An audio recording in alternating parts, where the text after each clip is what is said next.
Hello students, welcome to my channel. Today's topic is financial statement of non-for-profit organization और हमारा question number है 21 जिसमें सिर्फ income और एक्सपेंडिचर अकाउंट आपको बनाना है और इसके ट्रांजैक्शंस है from the following receipt and payment account of Rolex club for the year of 31 March 2019 prepare the income and expenditure account बनाना है आपको, ठीक है। और जो कि कैसे होता है, P&L की तरह होता है, प्रॉफिट एंड लॉस अकाउंट की तरह होता है, जिसमें सारी करंट ईयर की ट्रांजैक्शंस आती हैं। कौन सी ट्रांजैक्शंस आती हैं? करंट ईयर की और रिवेन्यू नेचर की, करंट ईयर और रिवेन्यू नेचर की ट्रांजैक्शंस आती हैं। रिवेन्यू नेचर मतलब डेली बेसिस की, जो रेगुलर बेसिस पे होती हैं, ठीक है। तो ये ब्रॉड डाउन गिवन है, तो ये तो बैलेंस शीट में आएगा, तो इसे इग्नोर कर देंगे। डोनेशन है, अब क्योंकि डोनेशन के आगे स्पेसिफिक पर्पस नहीं लिखा हुआ है तो ये नॉर्मल डोनेशन है। जनरल डोनेशन ये कहाँ पर जाएगी आप लोगों की? जनरल डोनेशन हमारी इनकम साइड आ जाएगी। जो भी रिसिप्ट है वो इनकम साइड जाती है, जो भी पेमेंट है वो एक्सपेंडिचर साइड जाती है। प्रोसीड्स फ्रॉम चैरिटी, ये भी रिवेन्यू नेचर का होता है, ठीक है। प्रोसीड फ्रॉम चैरिटी शो, ये हमारी रिवेन्यू नेचर की इनकम होती है, तो इनकम साइड जाएगी।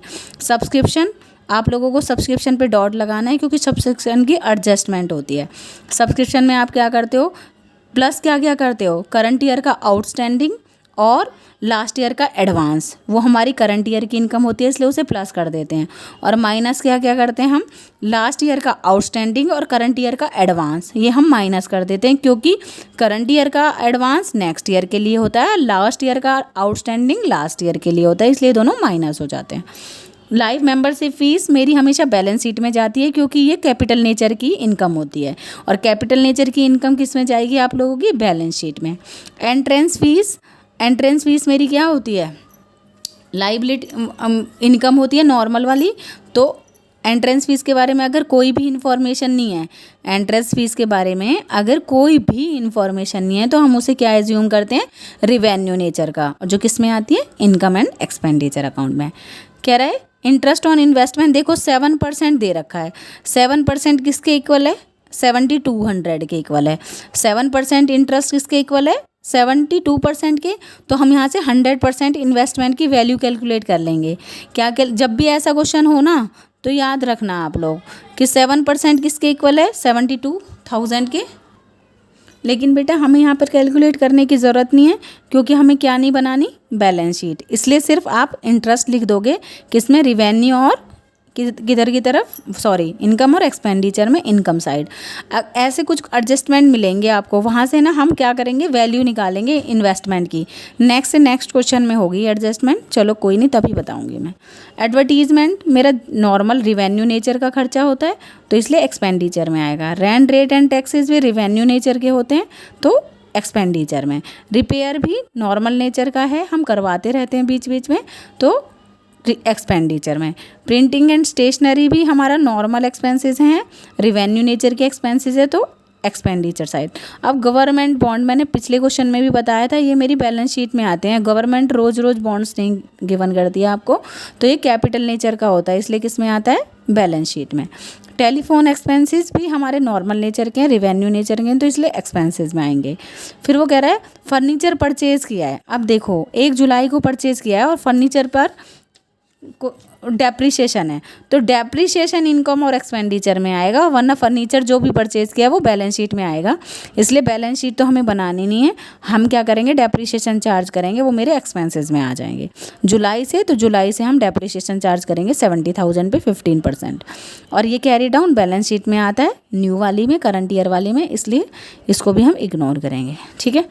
फिर वो कह रहा है कि डेप्रिसिएशन चार्ज करना है, पहली एडजस्टमेंट, तो यहाँ पर फर्नीचर पे डॉट लगा लो।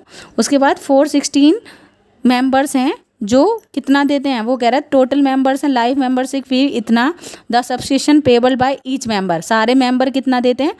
125 रुपीज़। तो 416 को इंटू करूँगी 125 से, तो यहाँ पर आपका 52,000 ही आएगा। इसका मतलब इनकम और एक्सपेंडिचर में कितना आना चाहिए? 52,000 आना चाहिए। कितना आना चाहिए? 52,000 इसमें कह रहा है। और देखो ये वेरी इंपॉर्टेंट क्वेश्चन भी क्यों है? क्योंकि ये एग्ज़ाम में आया था कब? 2019 में, ठीक है।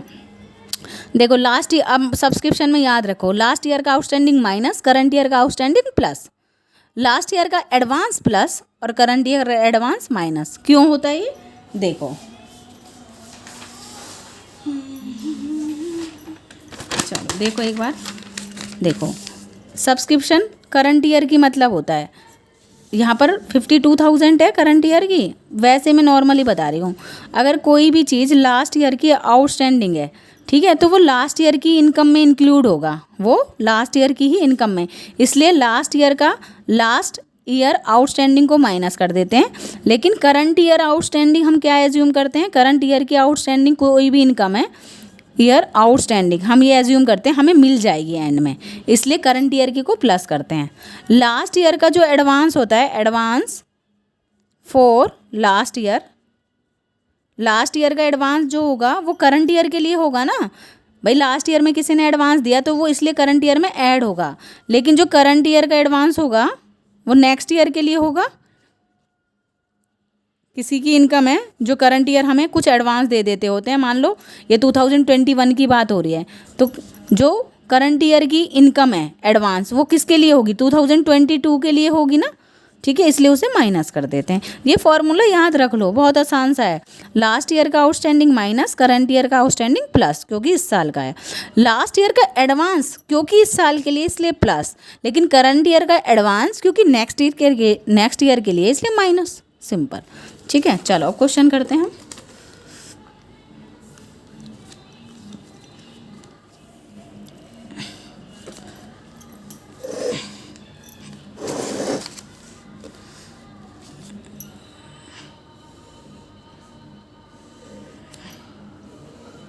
अगर मैं क्वेश्चन भी शो कर पाऊँगी तो मैं क्वेश्चन शो कर दूँगी, आप लोग यहाँ पर ही बना लेते हैं हम।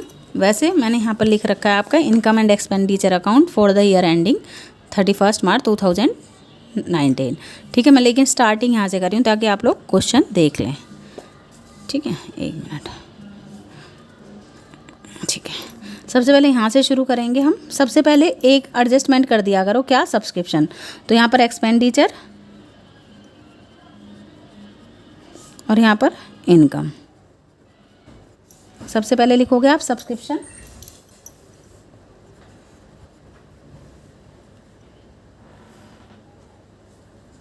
Subscription received by, subscription received, कितनी रिसीव किया हमने सब्सक्रिप्शन, 52,000।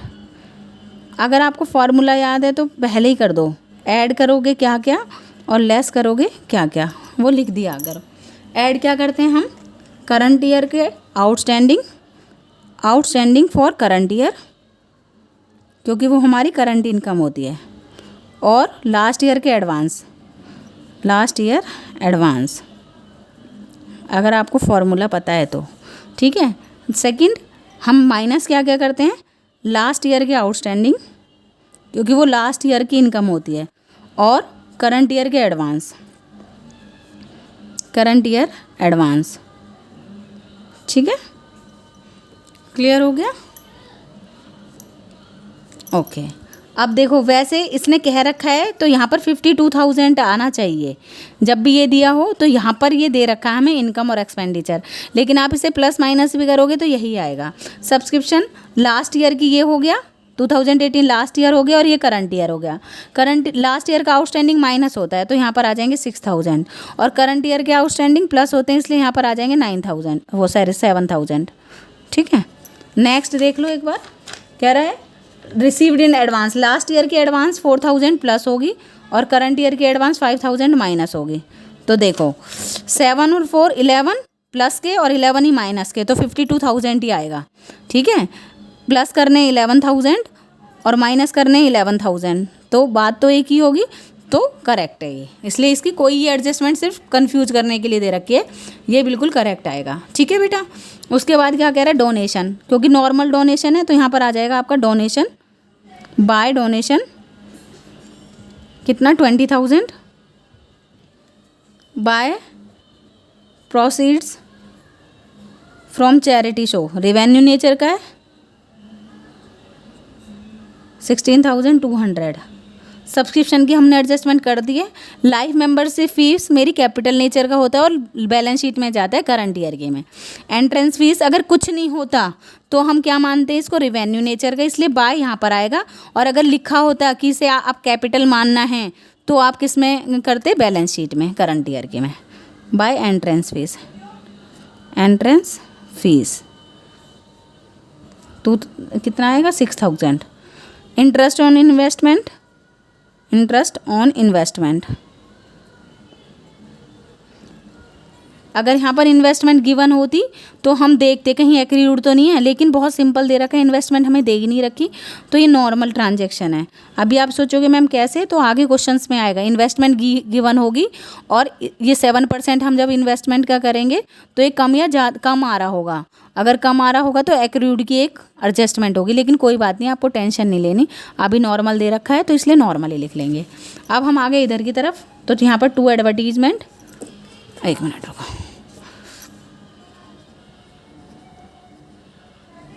कितना 13,100 to rent rates and taxes, 14,000 to repair,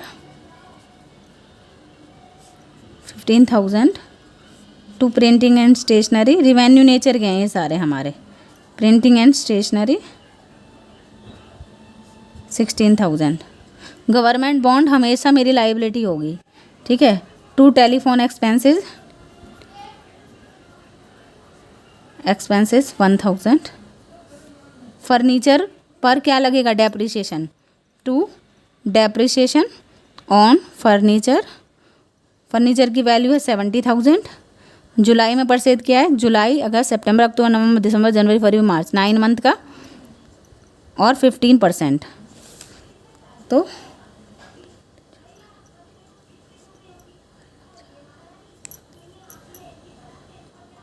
तो ये आ जाएगा आप लोगों का, कितना आएगा, ये आ जाएगा आप लोगों का 7875, 7875, ठीक है बेटा। अब कुछ नहीं करना, ये हमारी ट्रांजेक्शन्स हो गई। अब हमें टोटल कर देना है। अगर इनकम साइड वाला ज़्यादा है तो यहाँ पर आ जाएगा क्या, सरप्लस, टू सरप्लस। और अगर हमारा क्या आएगा इसमें, और हमारे एक्सपेंडिचर ज़्यादा आएंगे तो हमारी डेफिसिट आएगी, ठीक है, इनकम ही ज़्यादा है। तो हम टोटल कर लेंगे 52, 72। अब इसको बुक को मैं हटा देती हूँ क्योंकि क्वेश्चन कंप्लीट हो चुका है। ओके बच्चों, तो ये आ जाएगा आप लोगों का 1,00,000, 10,01,000, 1 मिनट बेटा, ये आ जाएगा आप लोगों का 1,01,400। और दूसरा साइड अगर मैं टोटल करूँ, इस टोटल में से कौन सा माइनस कर देना है, ये वाला माइनस करना है। 13,100, 14,000, 15,000, 16,000, 1,000 और 7875, ये हो जाएगा 14, 21, 22, 23, 24, 25, 22, 23, 24, 25, 26, 26, 2, 2, 3, 4, 5, 6, ये आ जाएगा 66,975। 1,01,400 में से 66,975 माइनस करूँगी तो मैं, ये आ जाएगा यहाँ पर 13 में से 9, 4, 4 और यहाँ पर बचेगा 10, 4, यहाँ पर 9 में से 3, 34,425, 34,425। क्लियर हो गया, आ गया आंसर। तो इसमें कुछ टिपिकल सम नहीं था, ये बहुत इजी सम था, बस ये थोड़ा सा कन्फ्यूजन होगा आपको। यहाँ पर 52 आना था, लेकिन आप कैलकुलेट कर रहे हो तो 52 ही आ रहा है, कोई टेंशन ही नहीं है, ठीक है। तो मतलब जब भी दिया हो ना, इतने मेंबर्स इतना है, तो ये इनकम दे रखी होती है, फिर आप ट्रांजेक्शन्स करोगे तो नेचुरली आएगी। कभी कभी किसी में क्या होता है, ये इनकम दे देते हैं और आउटस्टैंडिंग आपको कैलकुलेट करना होता है, लेकिन ये सिंपल ही दे रखा था तो आई 52,000 रहा था, ठीक है। तो डोनेशन नॉर्मल है तो इसमें आएगी, स्पेसिफिक होगी तो वो किस में जाएगी, फॉर बिल्डिंग, फॉर समथिंग के लिए होगी तो लाइबिलिटी में जाएगी, ठीक है। डेप्रिसिएशन हमेशा इधर आता है और अब डेप्रिसिएशन को माइनस करके बैलेंस शीट में आ जाता है, ठीक है। क्लियर हो गया बेटा। तो प्लीज़ ज़्यादा से ज़्यादा लोग मेरे चैनल को शेयर करें और सब्सक्राइब करें। बेटा मोटिवेशन नहीं मिल रहा है क्योंकि बच्चे सब्सक्राइब नहीं कर रहे हैं ज़्यादा, ऐसे नहीं है व्यूज़ नहीं आ रहे हैं, व्यूज़ भी आ रहे हैं, खुशी भी होती है पढ़ा के, लेकिन आप लोग एक मतलब पता नहीं क्यों पसंद नहीं करते हैं, या फिर जो सोचते हैं छोड़ो कौन। अगर आप लोग ऐसे सोचोगे छोड़ो और सब्सक्राइब कर लेंगे, फिर कैसे चैनल बेटा चलेगा ना आगे। ठीक है, अगर आप लोगों की मतलब मैं शायद 80% लोगों की तो हेल्प कर पा रही होंगी जितने भी सब्सक्राइबर हैं, तो प्लीज़ वो ज़्यादा से ज़्यादा लोगों को शेयर करो, आगे वो अपने फ्रेंड्स को शेयर करेंगे, थोड़ा मोटिवेशन मिलेगा। ठीक है, थैंक यू सो मच, और आपका दिन शुभ हो, और बस चैनल पे बने रहें आप लोग। ठीक है।